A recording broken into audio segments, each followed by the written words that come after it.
saya sudah melebur torikoh saya dalam torikoh Al-Muhammadi Al-Khidri. Maka Naqsyabandiyah, saya jadi Naqsyabandiyah Al-Muhammadi. Syaziliyah, saya jadi menjadi Syaziliyah Al-Muhammadi. Qadiriyah, saya menjadi Qadiriyah Al-Muhammadi. Idrisiyah, saya jadi Idrisiyah Al-Muhammadi. Semua torikoh yang saya pelajari, kita leburkan dalam torikoh Al-Muhammadi. Torikoh Al-Muhammadi ini adalah usulnya torikoh.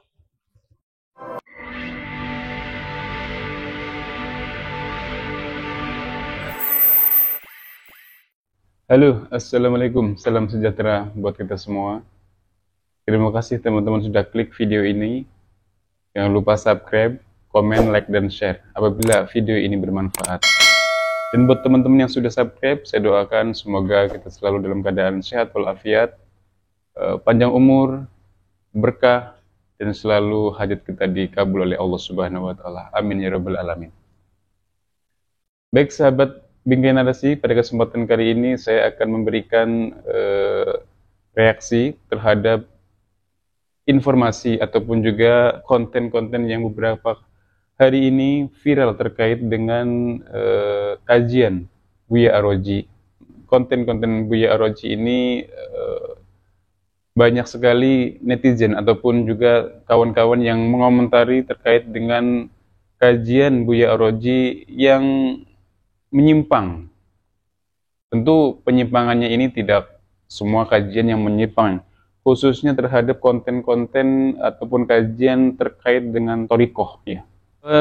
Kurang lebih 2 tahun terakhir ini namanya melambung karena ceramah-ceramah dan pidatonya, kajian-kajiannya banyak sekali diminati oleh masyarakat baik tua maupun muda. Apalagi cara bahasa dan penyampaiannya, beliau ini memang selain doktor gitu ya, dia punya pemahaman dan ilmu yang cukup mumpuni di bidangnya. Apalagi dia merupakan alumni dari Darussunnah, yaitu sebuah pesantren yang memang mengkaji tentang hadis-hadis dan khususnya hadis Bukhari dan Muslim ya. Dan beliau juga merupakan alumni dari perguruan tinggi Islam, yaitu UIN Negeri Syarif Hidayatullah Ciputat. Dan S1, S2, S3 yang beliau tempuh di sana. Tentu secara keilmuan dan secara akademik layak dipertanggungjawabkannya. Namun pada kesempatan kali ini saya akan membahas tentang ketika beliau membahas tarikah yang katakanlah kalau saya awam melihatnya, tarikah ini adalah sesuatu yang baru. Dan beliau dapat dari sosok gurunya ataupun mursyid yang mohon maaf secara nasab keilmuan gitu kan, gurunya ini juga patut dipertanyakan oleh masyarakat, juga banyak yang mempertanyakan kayak gitu. Apalagi Buya Ar-Raji ini merupakan dai yang memang saya lihat dari kajian-kajiannya memang beliau ini menguasai di bidang tarikah. Apalagi dia punya ijazah juga dari beberapa tarikah yang terkenal ataupun tarikah-tarikah yang mu'tabaroh seperti Naqsyabandiyah, Qadiriyah, Syaziliyah gitu. Nah, beliau ini memiliki ijazah ataupun juga sudah mendapatkan izin lah gitu, sudah mendapatkan restu dari guru ke beberapa tarikah yang mu'tabaroh ini. Namun dengan hadirnya ataupun dengan pertemuannya dengan yang dikatakan si Mahaguri ini, saya sebut Abati ya, Abati Ahmad Al-Badar kalau nggak salah ya. Nanti teman-teman bisa googling kalau teman-teman penasaran dengan guru Buya Ar-Raji ini yang kemudian dikecam oleh banyak masyarakat, khususnya pegiat-pegiat dakwah ya. Nah, memang ketika beliau ketemu dengan si Mahaguru ini, beliau sudah meleburkan diri, mengatakan bahwa meleburkan diri dalam tarikah. Dia akhirnya kemudian kalau meleburkan diri tarikah ke Muhammadiyah, Ahmadiyah atau Muhammadiyah. Nanti teman-teman simak. Berikut petikan video ceramah Buya Ar-Raji yang dikatakan telah menyimpang. Apalagi beliau ini merupakan tokoh sosok penceramah yang memang mempunyai silsilah keilmuan ataupun juga tarikah yang mu'tabarah, tapi kemudian beliau berganti haluan dan meninggalkan tarikah mu'tabarah yang silsilahnya sudah jelas, meninggalkan beralih kepada tarikah yang mohon maaf dipertanyakan. Berikut cuplikan ceramah Buya Roji yang menjadi perdebatan masyarakat, khususnya para penggiat dakwah.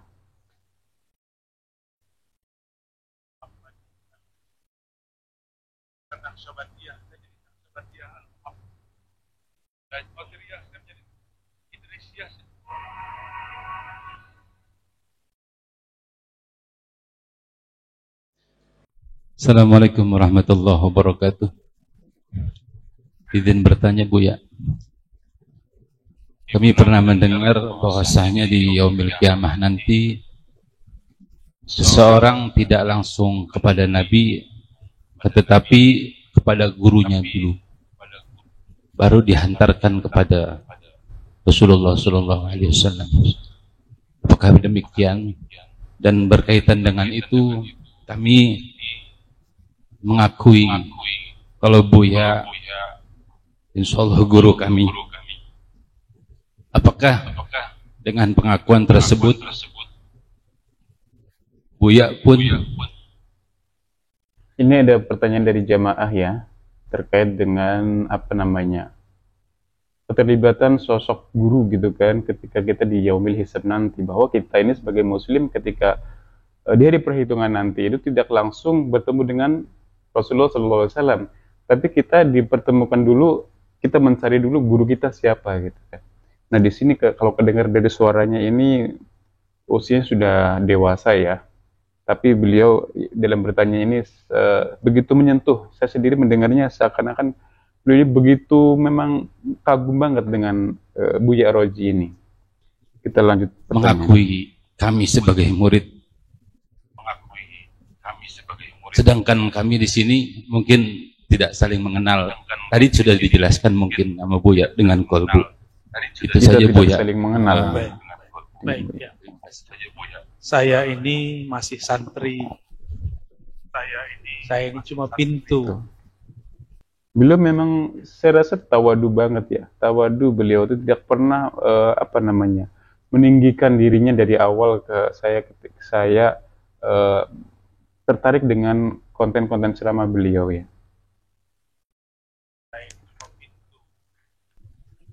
Gerbang sebelum antum masuk ke rumah ilmu. Insya di akhir zaman Allah turunkan ma'rifatur ruh. Salah satu pintunya lewat kita. Insya Allah. Ini maka kita diizinkan buka kajian hikam. Berarti kita diizinkan jadi pintu. Kalau pintu jangan ngerasa, jangan bawa-bawa ke dalam. Pintu-pintu aja. Jadi saya ini guru pengantar aja. Pengantar sampai ke pintu. Tapi untuk wusul sampai kepada zatullah, ruhullah, nanti antum berguru lagi kepada guru. Tapi untuk sebatas kitab, ngaji kitab, antum sah jadi murid. Ya, untuk zikir-zikir yang umum, ya nanti itu sah. Ya. Saya dididik untuk tidak nafsu bermurid. Nah, beliau memang tidak mencari penghormatan ya. Tidak mencari penghormatan bahwa dia harus diakui oleh sosok ya guru gitu kan. Tapi dia merasa bahwa dia itu bagian awal dasar gitu kan, bahwa ini merupakan pintu lah untuk kita sebagai jamaah beliau mungkin gitu ya, untuk mendapatkan tujuan akhirnya gitu, ataupun kita nanti ketemu guru lain gitu kan.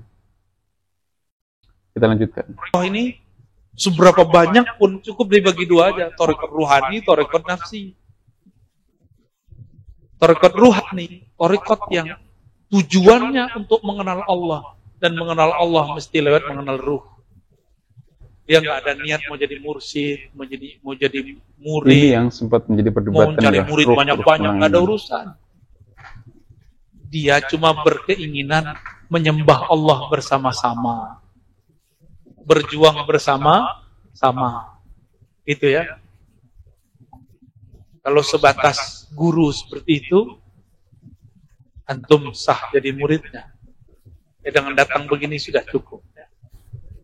Dan semuanya nanti, bahkan dalam waktu dekat semua saya sudah katakan, saya serahkan antum kepada guru saya. Ya, jadi jangan berhenti berguru kepada saya, berguru lagi kepada gurunya Ar-Razi. Ya, Ar-Razi tidak ada nafsu syahwat untuk bermurid. Ya. Dulu saya takut pas gabung ke majelis ini, thariqat saya habis. Nanti gimana nasib muridku nih? Ya. Ternyata mursyid-mursyid ini punya nafsiyah, punya nafsu bermurid. Maka mohon maaf, banyaklah mursyid. Dialah hijab yang tebal antara dia dan Allah. Yang menghalangi murid sampai kepada Allah itu gurunya sendiri. Iya. Karena gurunya ngasih muridnya warid belum turun-turun. Ya ada itunya juga ya. Ya. Kalau seorang guru ingin mencari penghormatan agar dia dipanggil guru lah gitu. Justru itu menghalangi kita sebagai murid untuk mendapatkan ilmu gitu ya. Warid itulah yang diturunkan. Ilmu ma'rifat itu yang diturunkan. Pelan-pelan ya. Pelan-pelan. Tapi antum, ya semoga mulai dari belajar hikam ini tidak memandang seseorang dari fisik. Ini akhir zaman, kita sudah menyaksikan banyak orang berpakaian soleh, batinnya tidak soleh. Ya. Emang benar, akhir zaman ini kadang simbol-simbol itu tidak begitu berpengaruh ya terhadap perilaku seseorang gitu kan. Makanya kita sebagai orang yang mungkin berpendidikan gitu kan, jangan mudah terpengaruh dengan pakaian ataupun perkataan-perkataan, tapi justru perilakunya yang beliau sebut tadi tidak saleh gitu kan. Banyak orang pakai pakaian agama dijadikan kendaraan politik. Agama dijadikan kendaraan politik. Apakah masih kurang cukup buktinya bahwa penampilan fisik bukanlah cara menemukan wali Allah? Bukan cara menemukan guru yang menghantarkan sampai kepada Allah. Saya menghantarkan sampai pintu. Benar juga memang. Kita tidak bisa, saya sendiri masih masih gamang gitu kan. Waliullah, tapi saya percaya bahwa memang dalam sebuah hadis itu ada ya bahwa beberapa abad itu akan diturunkan wali-wali Allah gitu kan. Bahkan akhir zaman sendiri pasti ada wali Allah setiap masa itu gitu kan. Cuma memang kita tidak tahu gitu kan. Bahkan ada yang hadis atau ungkapan makalah atau apa gitu ya, yang mengaku wali itu justru sebenarnya bukan wali. Karena wali itu yang tahu itu hanya dia gitu kan, si wali itu dengan Allah. Jadi kalau ada yang menganggap bahwa dia itu wali, saya itu wali, itu berarti sudah gugur kewaliannya gitu kan, dengan mengatakan seperti itu. Seperti kisah ini, seingat saya ini ya, aduh ya Allah, Uwaisul Qarni itu kan beliau itu kan wali. Bahkan ada salah satu sahabat diminta sowan gitu ya ke Uwaisul Qarni gitu kan. Nah beliau ini justru orang yang sederhana gitu kan, tapi kewaliannya beliau ini sampai terdengar, sampai terasakan oleh Rasulullah SAW. Bahkan Nabi sendiri secara lahir mungkin belum pernah bertemu gitu kan ya, tapi justru kewaliannya sampai diakui oleh Rasulullah SAW gitu. Nah kewalian beliau itu, amalnya itu yang mengantarkan beliau wali itu yaitu berbakti kepada orang tua. Jadi kita tidak bisa melihat ya wali itu seperti apa. Pokoknya secara lahir kita tidak bisa melihat mungkin ya. Karena tadi sejarah itu Uwaisul Qarni itu ya orang sederhana gitu kan. Tapi ternyata justru dia adalah wali Allah. Bukan cara menemukan guru yang menghantarkan sampai kepada Allah. Saya menghantarkan sampai pintu. Nanti antum diteruskan oleh Al-Badar. Saya ada pusat kajian kitab. Ini nanti Ribat Nuraniyah. Buya Roji ini karena dia itu merasa bahwa dia itu masih santri gitu kan, masih belajar hanya sebatas ya ilmu-ilmu syariat mungkin ya. Nah, beliau akan menyerahkan jamaahnya ini kepada gurunya yaitu Al-Badar gitu kan. Ini yang menjadi perdebatan teman-teman apakah para pegiat dakwah gitu kan terkait dengan gurunya Buya Roji ini gitu kan. Karena dalam beberapa konten yang saya dapatkan, beberapa informasi yang saya dapatkan, Buya Roji ini gurunya adalah seorang, mohon maaf, dukun paranormal gitu kan. Tapi kemudian dia katakanlah berubah menjadi gaya ustadz ataupun berbalut agama dan menjadi mursyid gitu kan, dan menjadi mengklaim sebagai ajaran itu sebagai torikoh. Itu bukan torikoh, itu hanya salah satu pintu sebelum masuk pada torikoh ruhiyah. Saya siapkan kajian-kajian kitabnya, karena orang nanya hari ini mana kitabnya, ini kita kasih kitabnya. Seandainya antum gak rewel nanya dalil, itu aneh nggak buka kajian-kajian kitab tuh, nggak perlu kitab hikam. Tapi kan orang nanya terus mana dalilnya, ya udah kita jelaskan Allah bukan jisim, masih tanya lagi ya Allah ya, itu kira-kira seperti itu. Paham maksudnya? Jadi jangan salah paham juga. Saya sudah melebur torikoh saya dalam torikoh Al-Muhammadi Al-Khidri. Maka Naqsyabandiyah saya jadi Naqsyabandiyah Al-Muhammadi. Syaziliyah saya jadi menjadi Syaziliyah Al-Muhammadi. Qadiriyah saya menjadi Qadiriyah Al-Muhammadi. Idrisiyah saya jadi Idrisiyah Al-Muhammadi. Semua torikoh yang saya pelajari kita leburkan dalam torikoh Al-Muhammadi. Torikoh Al-Muhammadi ini adalah usulnya torikoh.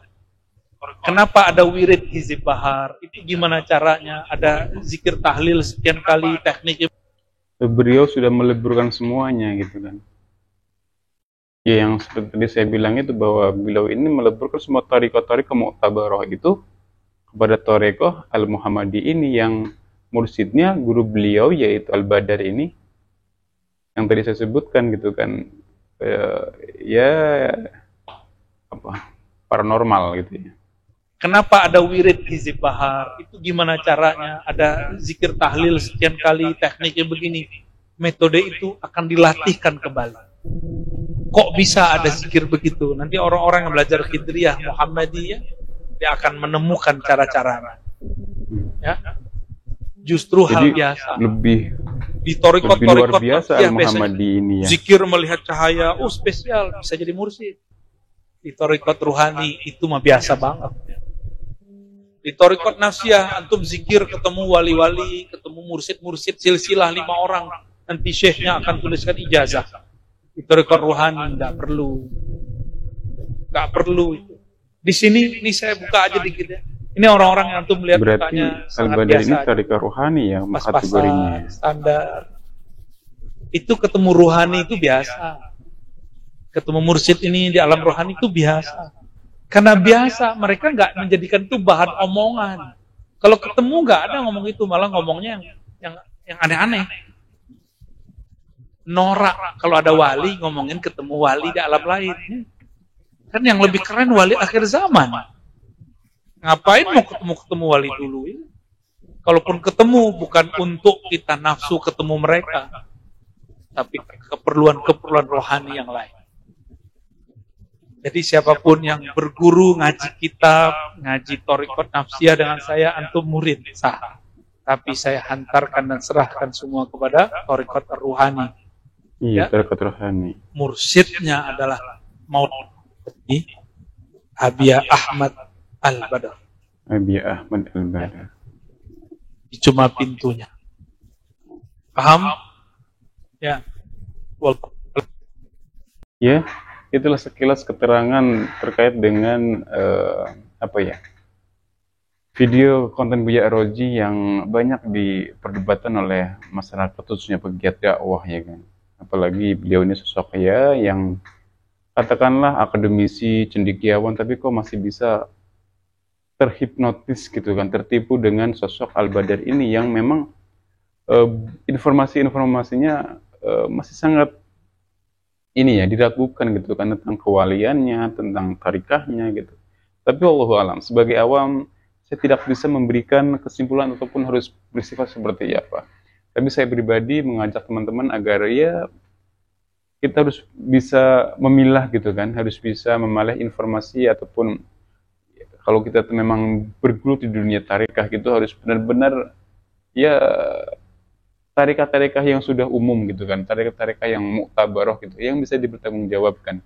Jangan justru menisbatkan kepada tarekah-tarekah yang masih baru, wallahu alam, sekalipun mungkin kita secara batin tidak mengetahui seperti itu ya. Mungkin itu yang bisa saya sampaikan pada kesempatan kali ini.